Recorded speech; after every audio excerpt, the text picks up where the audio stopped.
Seigneur vous bénisse. Shalom, shalom. Que la paix du Seigneur soit sur vous. J'espère de tout cœur que vous avez, bien aimé dans le Seigneur, passé une excellente journée. J'espère que vous allez bien, frères et sœurs. Que le Seigneur vous bénisse. Et que vous avez passé aussi une bonne semaine. Nous sommes déjà pratiquement au milieu de semaine. Nous sommes au milieu de semaine. Le Seigneur nous fait grâce, nous a permis d'être là, d'arriver jusque-là. Et nous lui sommes infiniment reconnaissants, lui qui nous donne le souffle de vie. Nous voulons lui dire merci à notre Papa, nous voulons lui dire merci à notre Dieu.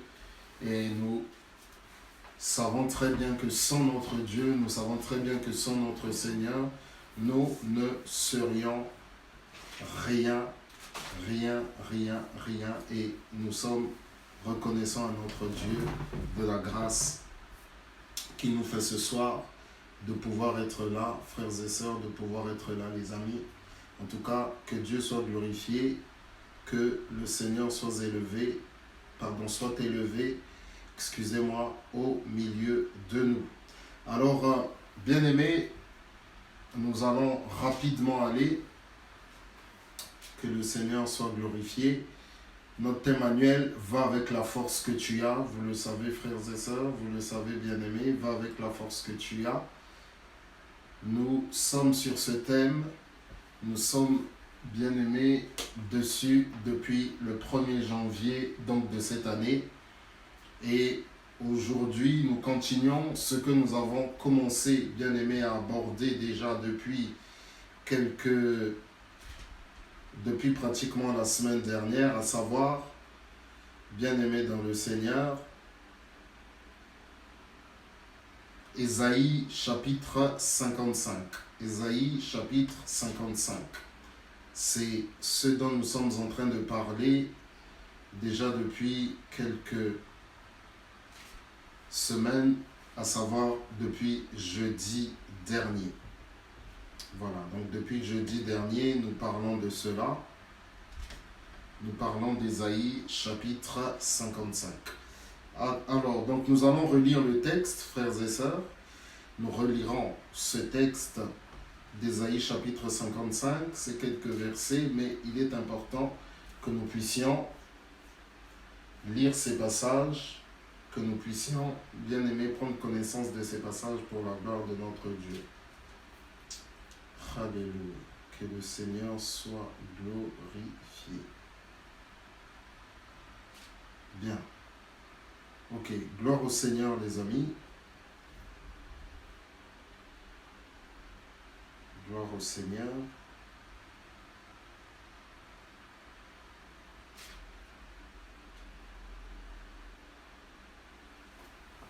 Allons dans Isaïe chapitre 55. Ésaïe chapitre 55.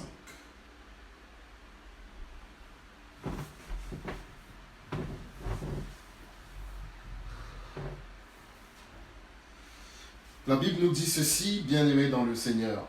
Vous tous qui avez soif, venez aux eaux. Même celui qui n'a pas d'argent, venez acheter et manger. Venez acheter du vin et du lait, sans argent, sans rien payer. Pourquoi pesez-vous de l'argent pour ce qui ne nourrit pas? Pourquoi travaillez-vous pour ce qui ne rassasie pas? Écoutez-moi donc, et vous mangerez ce qui est bon, et votre âme se délectera de mets succulents. Prêtez l'oreille et venez à moi. Écoutez, et votre âme vivra. Je traiterai avec vous une alliance éternelle pour rendre durable mes faveurs envers David. Voici, je l'ai établi comme témoin auprès des peuples, comme chef dominateur des peuples. Voici, tu appelleras des nations que tu ne connais pas, et les nations qui ne te connaissent pas accourront vers toi, à cause de l'Éternel, ton Dieu, du Saint d'Israël qui te glorifie. Cherchez l'Éternel pendant qu'il se trouve. Invoquez-le tandis qu'il est prêt. Que le méchant abandonne sa voie. Que l'homme d'iniquité ses pensées. Qu'il retourne à l'Éternel qui aura pitié de lui. À notre Dieu qui ne se lasse pas de pardonner. Car mes pensées ne sont pas vos pensées, et vos voix ne sont pas mes voix, dit l'Éternel. Autant les cieux sont élevés au-dessus de la terre, autant mes voix sont élevées au-dessus de vos voix. et mes pensées au-dessus de vos pensées. Comme la pluie et la neige descendent des cieux, ils n'y retournent pas sans avoir arrosé, fécondé la terre et fait germer les plantes, sans avoir donné de la semence au semeur et du pain à celui qui mange. Ainsi en est-il de ma parole, qui sort de ma bouche. Elle ne retourne point à moi sans effet, sans avoir exécuté ma volonté et accompli mes desseins. Et vous sortirez avec joie et vous serez conduits en paix. Les montagnes et les collines éclateront d'allégresse devant vous, et tous les arbres de la campagne battront des mains. Au lieu de l'épine s'élèvera le cyprès, au lieu de la ronce croîtra le myrte, et ce jour pour l'Éternel, et ce sera pour l'Éternel une gloire, un monument perpétuel, impérissable. Voilà, donc dernièrement, nous avions déjà commencé donc à aborder la première partie donc, de ce texte, la première partie de ce que nous venons de lire, les amis, frères et sœurs. Et là, bien-aimés, nous allons aborder donc la seconde partie. Alors dernièrement, frères et sœurs, je disais que ce texte est une invitation. Ce texte est une invitation, frères et sœurs, que le Seigneur est donc en train de nous faire. Le Seigneur est en train de nous inviter au travers de ce texte. Et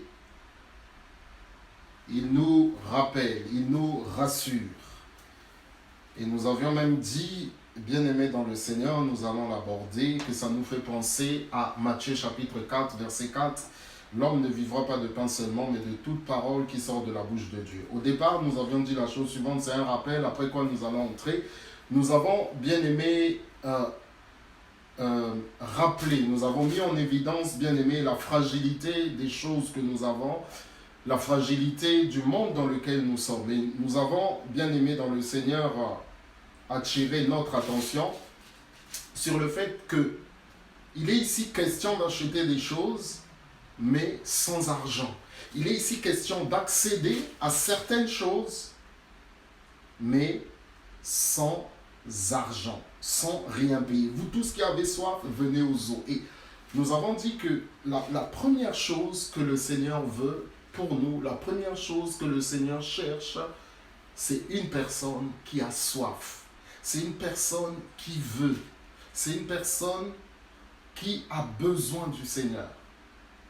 Et c'est ça d'abord que le Seigneur cherche. Quelqu'un qui, dans son cœur, a le besoin de le rencontrer. Quelqu'un qui, dans son cœur, veut le voir. Quelqu'un qui, dans son cœur, veut rencontrer le Seigneur. C'est ça d'abord que le Seigneur cherche. Et c'est vrai que quand nous lisons ce texte, je dis bien, on peut croire. On peut croire. On peut croire. On peut croire que c'est contradictoire, mais il n'en est rien. Il n'en est rien. Même celui qui n'a pas d'argent, il commence par inviter la personne qui peut se dire, mais finalement, que puis-je faire pour ce salut? Que puis-je faire? Est-ce que je suis bien? Est-ce que... Non.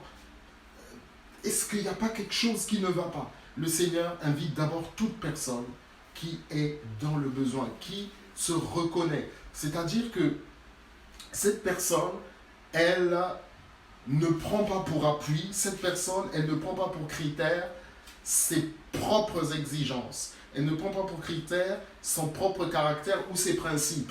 Mais ce que le Seigneur l'invite à faire, ce que le Seigneur nous invite à faire, c'est nous rendre compte de ce que nous sommes. Et là, comme nous sommes, nous amons. Venez, même vous tous qui avez soif, venez aux eaux. Et nous savons que l'eau, c'est la vie. L'eau, qui est le Saint-Esprit. Même celui qui n'a pas d'argent, venez acheter et manger. Venez acheter du vin, la joie, la réjouissance, le lait, sans argent, sans rien payer. Et pourtant il dit, venez acheter. Venez acheter. Celui qui achète devient propriétaire. Celui qui achète possède quelque chose. Mais ici, bien-aimés, nous ne pouvons pas devenir propriétaires des choses qui appartiennent à Dieu. Nous ne pouvons pas devenir propriétaires de ce que le Seigneur nous accorde gratuitement. D'ailleurs, ces choses, il nous demande d'entrer, de nous emparer de ces choses. Et de pouvoir les vivre. Mais nous n'en devenons pas propriétaires. La joie, bien-aimé, la joie, la vie que le Seigneur nous donne, la croissance, ce sont des choses qui viennent de lui. Nous pouvons nous en emparer pour les vivre. Parce qu'il nous les donne. Pas de manière violente, bien entendu, mais parce qu'il nous les donne. Pourquoi travaillez-vous pour ce qui ne rassasie pas? Écoutez-moi donc et vous mangerez ce qui est bon et votre âme se délectera de mes succulents. Prêtez l'oreille et venez à moi. Écoutez et votre âme vivra. Je traiterai avec vous une alliance éternelle. Et le Seigneur, bien-aimé, se propose comme un père de pourvoir, bien-aimé, non seulement à nos besoins physiques, mais aussi à nos besoins spirituels. L'homme est corps, âme et esprit. Le corps étant l'enveloppe dans laquelle se trouve notre âme, dans laquelle se trouve notre esprit. Bien-aimé dans le Seigneur, le corps meurt, mais l'esprit, bien-aimé, reste, l'esprit demeure. Donc, lorsque nous venons au Seigneur, frères et sœurs, il nous prend en charge. Mais lorsque nous venons au Seigneur, en étant conscients que nous avons besoin de lui, en étant conscients, bien-aimés, que sans lui, nous ne sommes rien, en étant conscients que nous ne pouvons rien, absolument rien faire sans lui. Alors, à ce moment-là, nous nous approchons. À ce moment-là, nous venons à lui. Et qu'est-ce qui se passe? Il nous nourrit. Il nous prend en charge. Il pourvoit à nos besoins. Et qu'est-ce qu'il fait? Il nous donne sa parole. Il nous donne sa parole. Écoutez-moi donc et vous mangerez ce qui est bon. Et votre âme se délectera de mes succulents. Mais d'où viennent ces mets succulents si ce n'est pas de la parole? D'où viennent ces mets succulents si ce n'est pas la parole de Dieu elle-même, bien-aimée, qui nous nourrit, qui nous donne, frères et sœurs,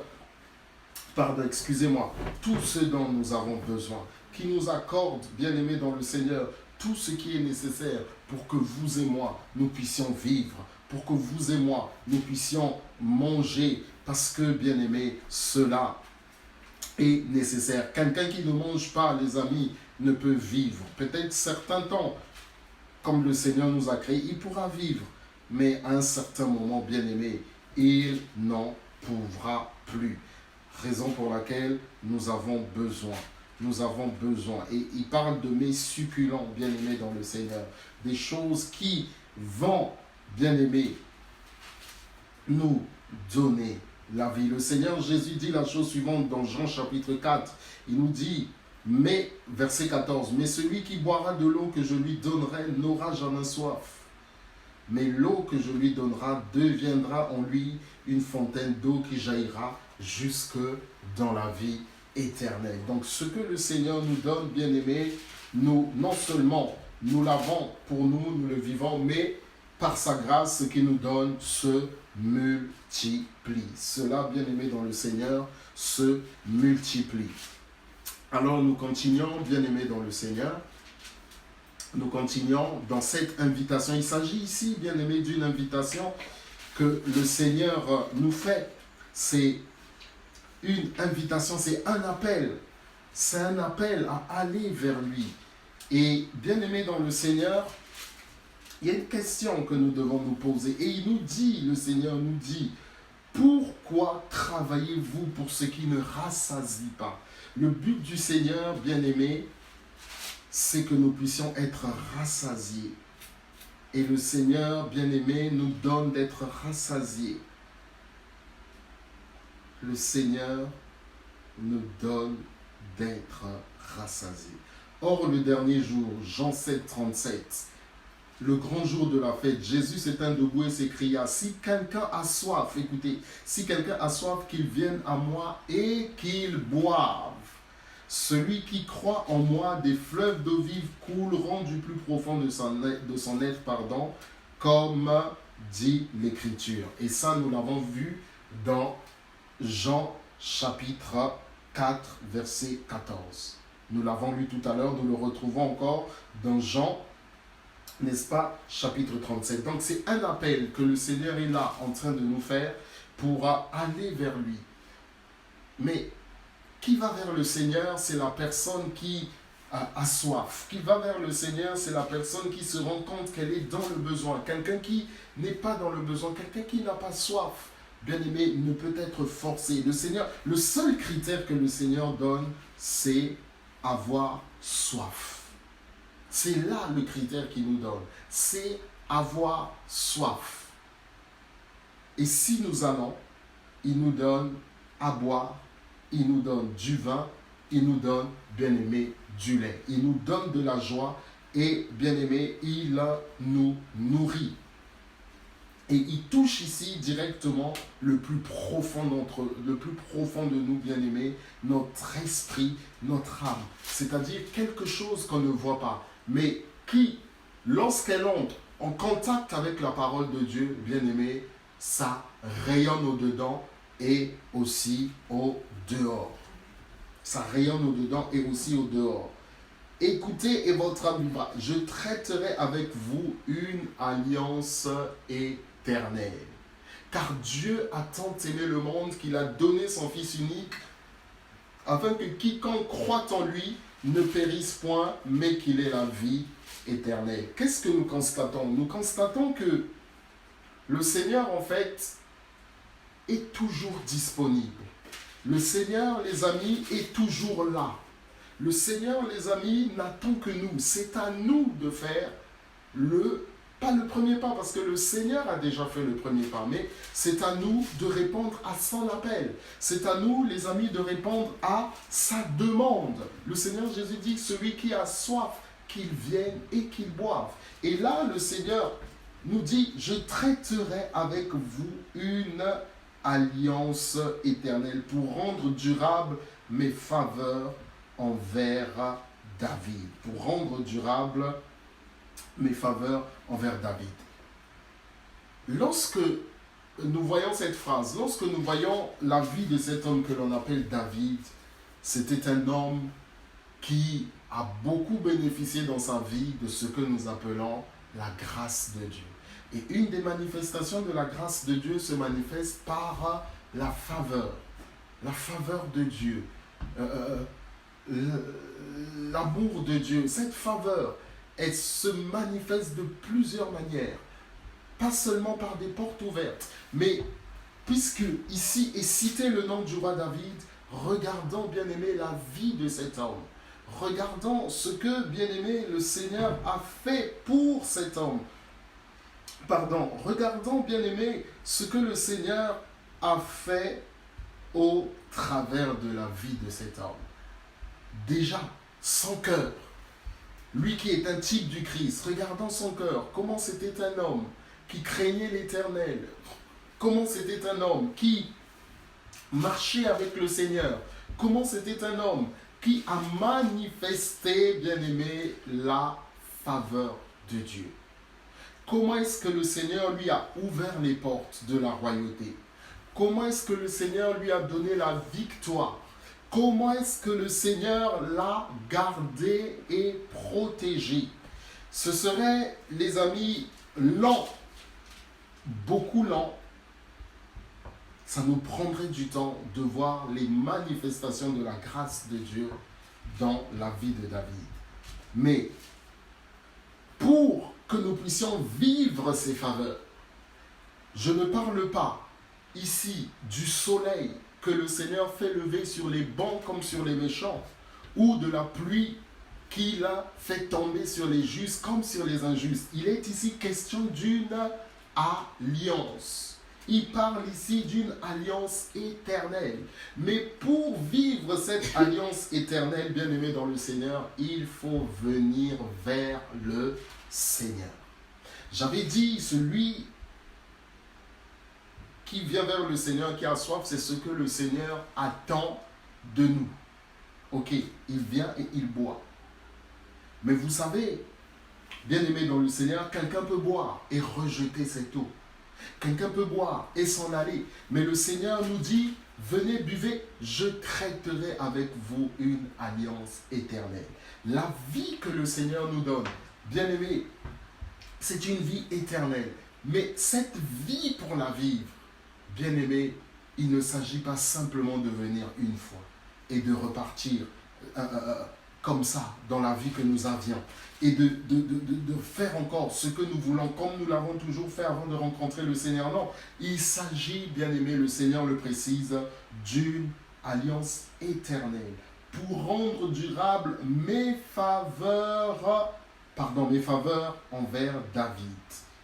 Voici, je l'ai établi comme témoin auprès des peuples, comme chef et dominateur des peuples. Cet homme, bien-aimé dans le Seigneur, il a eu une vie remplie. Cet homme, bien-aimé dans le Seigneur, il n'était pas parfait. Il n'était pas parfait. Cet homme avait des défauts comme vous et moi. Mais si l'on se penche sur ce qu'il a manifesté comme caractère du Christ, si l'on se penche sur ce qui a été, bien aimé, la grâce, la manifestation de la gloire, de la grâce de Dieu dans sa vie, c'est là ce que nous devons retenir. C'est là comment nous devons voir. Comment cet homme a craint l'Éternel. Comment cet homme a fait du bien à Méphibosheth. Comment cet homme, le Seigneur lui a ouvert les portes. Et c'est pour nous aussi, bien aimé, une occasion de nous pencher encore sur ce que le Seigneur peut faire dans la vie, bien aimé, d'une personne. J'aimerais ici dire, marquer un temps de pause pour dire ceci. Bien aimé dans le Seigneur, lorsque quelqu'un reçoit Jésus comme Seigneur et Sauveur, lorsque quelqu'un accepte Jésus, il devient enfant de Dieu. Et là, comme nous l'avons dit, nous avons rappelé Jean 3,16. Et même Jean chapitre 1, verset 12 à 13, à ceux qui l'ont reçu, à ceux qui croient en son nom, elle a donné le pouvoir de devenir enfants de Dieu, lesquels sont nés non du sang, non de la volonté de l'homme, ni du sang, ni de la chair, mais de la volonté de Dieu. Donc, bien-aimés, lorsque nous naissons, voilà, le Seigneur, comme nos parents ont pris soin de nous, bien-aimés, le Seigneur prend soin de nous. Prend soin de nous. Et il veut nous manifester ses grâces et il veut nous manifester ses faveurs. Il veut nous manifester ses faveurs. Et qu'est-ce qui se passe? Il se passe que nous avons en nous le Seigneur. Puisque nous devenons ses enfants, nous portons en nous le Seigneur. Nous avons en nous le Saint-Esprit qui est là. Comme chef et voici, je l'ai établi comme témoin auprès des peuples. Comme chef et dominateur des peuples. Voici, tu appelleras des nations que tu ne connais pas, et les nations qui ne te connaissent pas accourront vers toi, à cause de l'Éternel ton Dieu, du Saint d'Israël qui te glorifie. Écoutez, le Seigneur Jésus ne nous demande pas. C'est pourquoi je dis, il est très important, quand nous lisons la parole, de bien la comprendre. Parce que le Seigneur Jésus ne nous appelle pas à dominer sur nos frères et sœurs. Il faut bien comprendre. Le Seigneur nous envoie comme des témoins. Et pour toucher les personnes bien-aimées, il met en nous la puissance du Saint-Esprit. Lorsqu'il dit que les peuples, les nations accourront vers toi à cause de l'Éternel ton Dieu, du Saint d'Israël qui te glorifie. Mais cette gloire, les amis, il ne s'agit pas d'un prestige et de dire à tout le monde que je suis élevé au-dessus de tout le monde, que je suis plus que tout le monde. Non, il s'agit, bien aimé, de l'Esprit de Dieu qui se manifeste. Il s'agit de tout ce que le Seigneur peut faire dans la vie des gens. Il s'agit, bien aimé, dans le Seigneur, de toute cette manifestation de la puissance de Dieu que le monde voit, que les nations voient. Et à cause de cela, elles sont, bien aimées, touchées par le Seigneur. À cause de cela, elles sont attirées par le Seigneur. Car ces choses, bien aimées dans le Seigneur, la Bible nous dit, et les nations qui ne te connaissent pas accourront vers toi. ce que le Seigneur nous donne, bien-aimés, se manifeste. Ce que le Seigneur nous donne n'est pas pour garder pour nous-mêmes, mais pour le manifester, afin que lorsque les personnes le voient, touchées par le Seigneur et viennent vers le Seigneur, elles voient, bien-aimés, la grâce du Seigneur. Elles voient, bien-aimés, dans le Seigneur, comment est-ce que le Seigneur est bon. Comment est-ce que par amour, il a donné son Fils unique afin que nous soyons réconciliés avec lui. Je rappelle une chose. À cause de l'Éternel, donc ton Dieu, du Saint d'Israël qui te glorifie. Le but de Dieu, c'est de manifester sa bonté, de manifester sa gloire. Le but de Dieu, c'est que l'homme bien-aimé soit touché, qu'il abandonne son péché et qu'il vienne au Seigneur pour avoir la vie éternelle, la vie en abondance. Alléluia. Ça, c'est très important.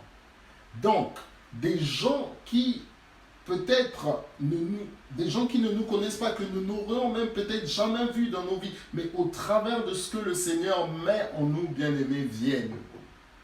Le Seigneur les fait venir à cause de sa gloire, à cause de son esprit. Et bien-aimés dans le Seigneur, pour que ces personnes soient sauvées, pour que ces personnes soient touchées. Prochainement, bien-aimés, nous continuerons, bien-aimés dans le Seigneur, nous continuerons avec ce passage, le chapitre 55, parce que c'est vraiment quelque chose qui est intéressant, c'est vraiment quelque chose, bien-aimé, qui nous parle et qui doit nous interpeller. En tout cas, que le Seigneur soit glorifié, que le Seigneur soit béni. Nous allons prier, les amis. Seigneur notre Dieu, nous te bénissons et nous te louons encore dans le nom de Jésus. Nous te sommes, Papa, infiniment reconnaissants pour ta grâce, pour tes bienfaits. Seigneur notre Dieu, nous te prions que tu puisses encore, Seigneur, faire naître, faire grandir, Seigneur, cette soif de toi en nous. Parce que tu nous invites, Seigneur notre Dieu. Tu nous invites, Seigneur notre Dieu. Fais encore grandir cette soif, Papa. Fais encore grandir, Papa, cette soif. Oh oui, Seigneur, dans le nom de Jésus. Fais, Seigneur, grandir cette soif. Augmente, Papa, cette soif, Seigneur notre Dieu. Oui, parce que toi, tu nous dis, celui qui a soif, qu'il vienne et qu'il boive. Oh Saint-Esprit, aide-nous. Si nous ne connaissions pas cette soif, fais-la naître en nous. Fais-la naître en nous, la soif de toi, la soif de ta présence, la soif de ta personne.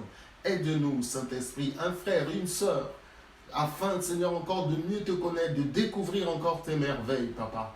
Béni sois-tu, loué sois-tu, Père, dans le nom puissant de Jésus. Gloire te soit rendue, Seigneur. À toi seul la gloire, la puissance, l'honneur, au siècle des siècles. Amen. Amen.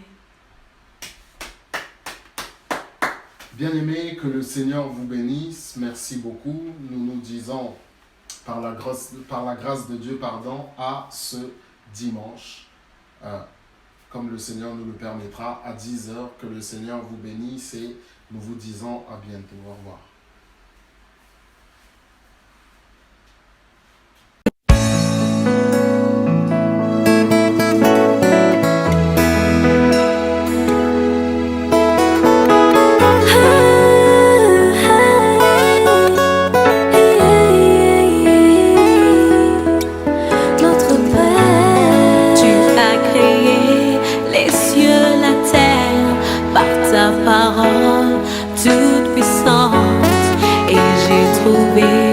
Grâce à tes yeux.